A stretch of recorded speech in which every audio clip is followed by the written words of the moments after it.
Assalamualaikum warahmatullahi wabarakatuh.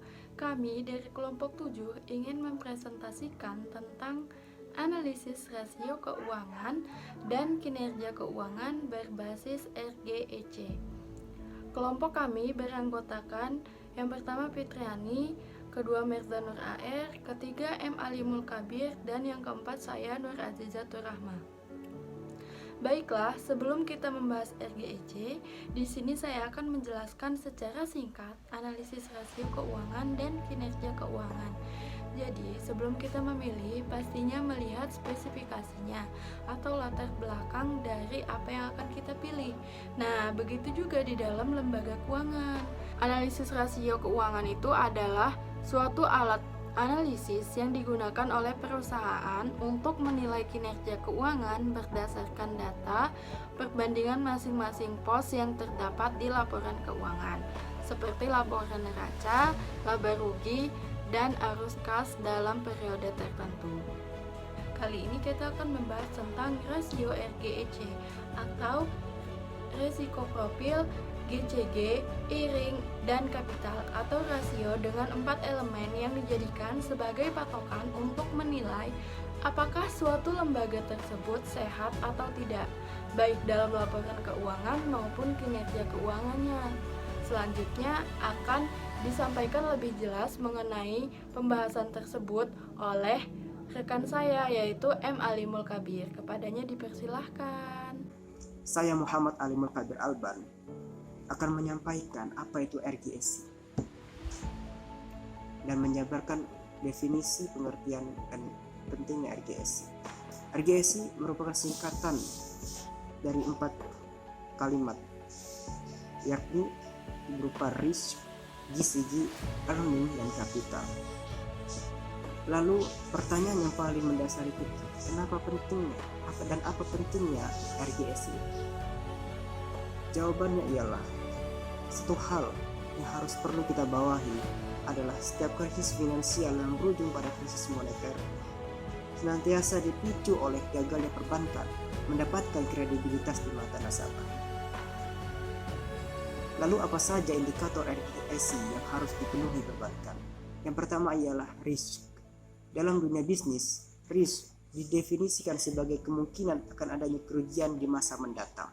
Perbankan dikatakan sehat jika ia mampu meminimalkan resiko-resiko yang ada dalam dunia perbankan. Resiko yang dihadapi perbankan itu ialah resiko finansial berupa resiko kredit macet, resiko likuiditas, dan resiko reputasi, hukum, dan sebagainya. Kedua adalah good corporate governance atau GCG. Konsep GCG di abad 21 seakan-akan menjadi prasyarat utama untuk menjaga eksistensi agar tidak bangkrut. Bukan hanya perbankan, namun setiap korporasi harus menjunjung tinggi nilai-nilai GCG untuk mewujudkan dan membangun sistem yang kokoh. GCG yang baik akan menghasilkan hubungan yang baik dan berkelanjutan antara pihak internal manajemen dan pihak luar dalam artian pemegang saham, investor, atau masyarakat. Selanjutnya yang ketiga ialah ironi.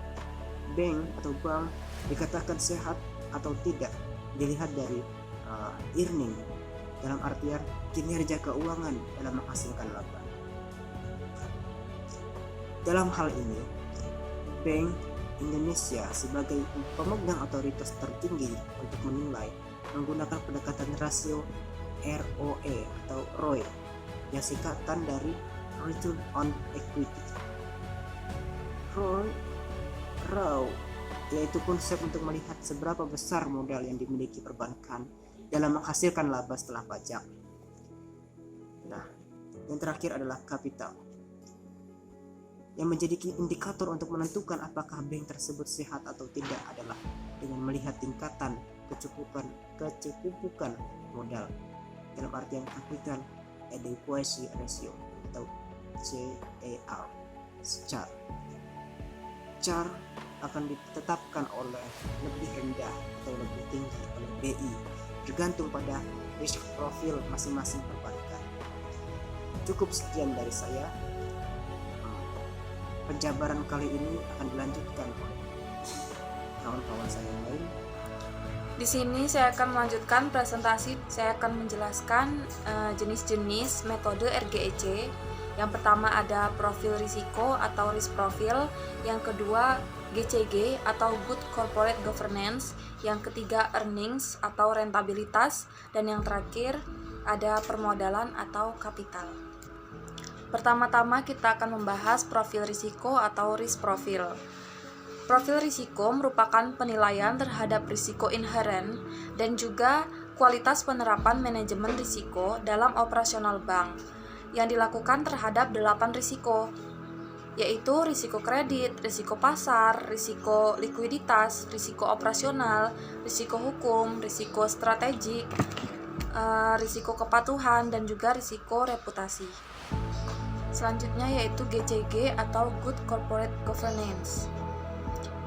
Menurut Bank Dunia, bahwa GCG itu adalah sebagai kumpulan hukum, peraturan, dan juga kaidah-kaidah yang wajib dipenuhi, yang dapat mendorong kinerja-kinerja sumber perusahaan untuk berfungsi secara efisien guna menghasilkan nilai ekonomi jangka panjang yang berkesinambungan bagi para pemegang saham maupun masyarakat sekitar secara keseluruhan. Selanjutnya yaitu rentabilitas atau earnings. Rentabilitas adalah kemampuan perusahaan untuk memperoleh hasil bersih atau laba dengan modal yang digunakannya. Rentabilitas dapat dihitung menggunakan membandingkan laba usaha dengan jumlah modalnya. Selanjutnya yaitu kapital atau permodalan.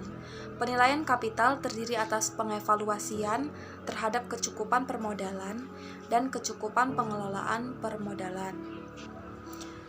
Rasio untuk menghitung permodalan yang dimiliki bank dengan menggunakan rumus, di sini kita menggunakan rumus CAR atau Capital Adequacy Ratio. Dapat kita lihat di situ CAR sama dengan modal bank dibagi ATMR dikali 100%. ATMR sendiri itu adalah aktiva tertimbang menurut risiko. Sekian presentasi dari saya. Yang harus dipenuhi perbankan adalah yang pertama yaitu risiko. Jadi risiko itu dapat didefinisikan sebagai kemungkinan akan adanya kerugian di masa mendatang. Perbankan dikatakan sehat jika ia mampu meminimalkan resiko-resiko yang ada dalam dunia perbankan. Resiko yang dihadapi perbankan dalam dunia finansial bisa berupa risiko kredit macet, risiko likuiditas, risiko reputasi, hukum, dan lain-lain. Semakin mampu perbankan minimalisasi risiko tersebut, maka perbankan tersebut akan semakin sehat. Indikator yang kedua adalah GCG. Konsep GCG di abad ke-21 seakan menjadi persyaratan utama untuk menjaga eksistensi agar tidak bangkrut. Bukan hanya di perbankan, tapi di setiap korporasi harus menjunjung tinggi nilai-nilai GCG untuk mewujudkan dan membangun sistem bisnis yang kokoh. GCG yang baik akan menghasilkan hubungan baik dan berkelanjutan antar pihak internal atau pihak luar. Indikator yang ketiga adalah earning.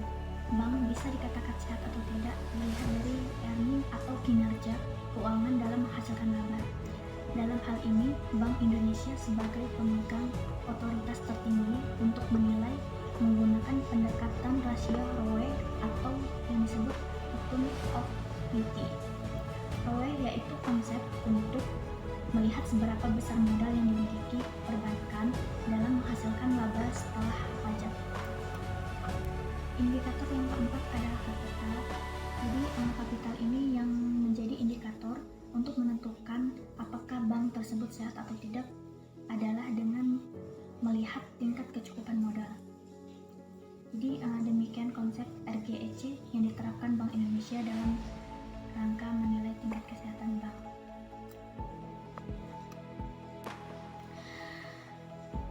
Materi yang ketiga adalah kegunaan RGEC.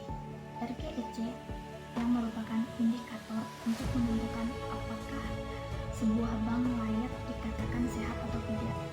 Bank akan dikatakan sehat jika ia mampu memenuhi indikator RGEC sehingga bisa menjaga kepercayaan nasabah berupa rasa aman. Saya akhiri, wallahul muwaffiq ila aqwamit thoriq. Wassalamualaikum warahmatullahi wabarakatuh.